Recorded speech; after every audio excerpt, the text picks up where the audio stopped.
Hello, this is Peter John Cooper, and you're listening to Life and Death and Everything in Between. The stories so far. Eamon Porktraddle, wearing a hat fashioned from tinfoil, is on some sort of quest which somehow seems to involve a triangular cheese sandwich and the principle of entropy.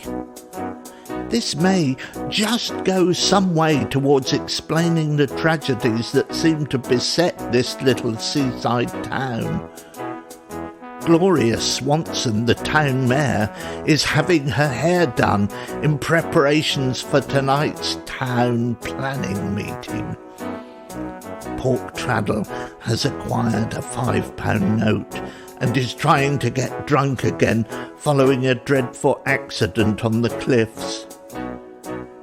Although it takes a bit of effort to get drunk on £5.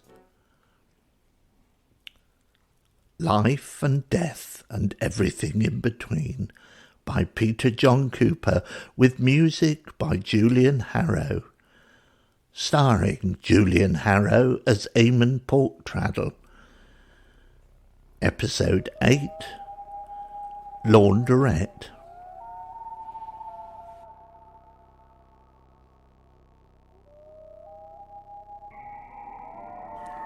Bleary from the beer, Porktraddle has retreated to the planet Kyara. But the sign over the door says, Launderette. There is a gnawing in his guts and chest. It is getting stronger, even though he doesn't know yet what's causing it. He is surrounded by great one-eyed silver machines that stare at him malevolently like huge robotic cyclops. He blinks hard. This is not Kyara. A group of lads are doing something unspeakable to the detergent dispenser. They stop and look at him shiftily as he sways between the rows of machines. Then he remembers that sometimes he writes poetry here, carving tiny words into the paint on the wall behind one of the tumble dryers. This is what he wrote last time. Poetry is a form of madness. I used to know this. It makes us say things we didn't know we wanted to say about things we didn't know we cared about.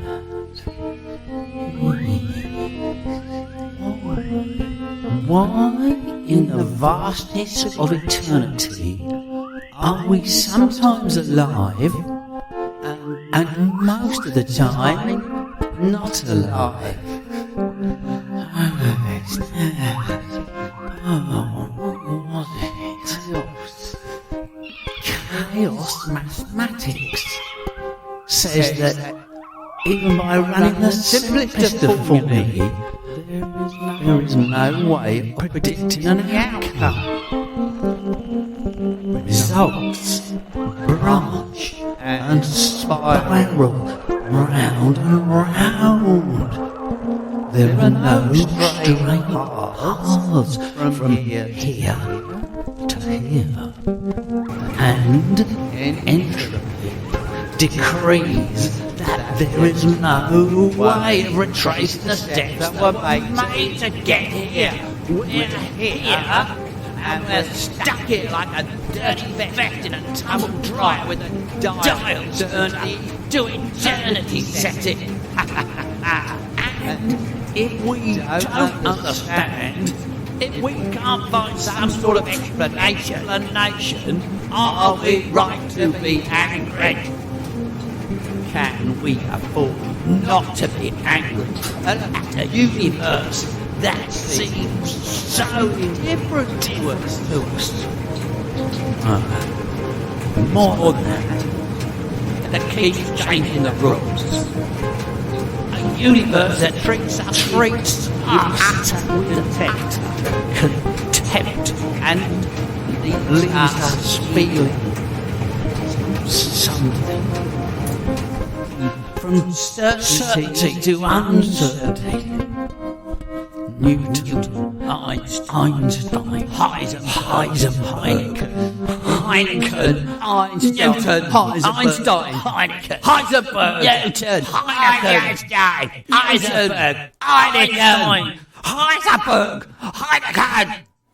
He scratches at the wall, underlining the words angry, angry, angry, until the plaster chips off and the word itself is obliterated.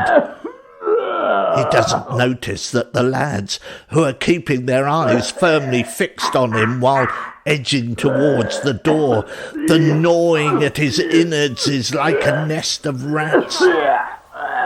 Porktraddle glances at the clock on the Launderette wall. Suddenly, he remembers something. He begins to shake. Late. It's getting late. Get out of my way. Get out of my way. It's getting late.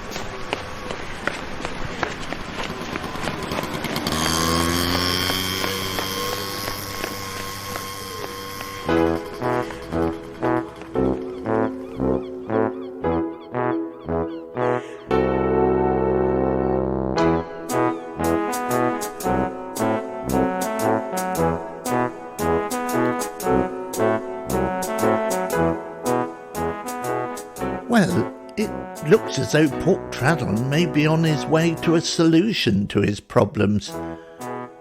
At least he's remembered there is something he has to do to sort this all out. And let's wait and see, shall we? Oh, I had this rather uplifting Zoom call from Professor Binkle that I thought you might like to hear. Yes, well, I have Nietzsche back with me.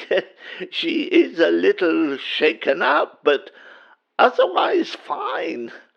And I'm quite excited to tell you that I think between us we have at last found the refutation of Professor Heisenberg's little joke experiment with his colleague Schrödinger's cat. Of course, what he had not taken into account is the fact that however elaborate the uncertainty apparatus you put in the box, the fact is that cats have 9 lives, and therefore will survive this rather unnecessary ordeal for at least 8 times. This, I think, is significant, and I must now go and write up my results in a paper which I think will turn the world of quantum physics on its head. Good kitty, Nietzsche. There will be a herring I bought for your tea. Yeah, one of those special red ones you love so much.